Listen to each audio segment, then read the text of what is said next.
This is day 1 of 3D modeling every day for 365 days straight.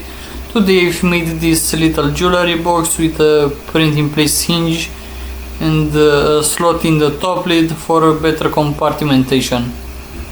In this felted lid you can add all your rings, which will take me a second, and in the top one you can add some necklaces, bracelets maybe, I don't know, whatever you want.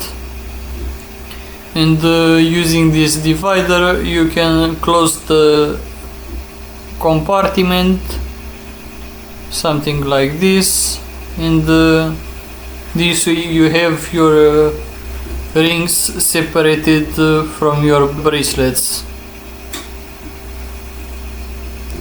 Let your ideas for next projects in the comment. Okay, bye.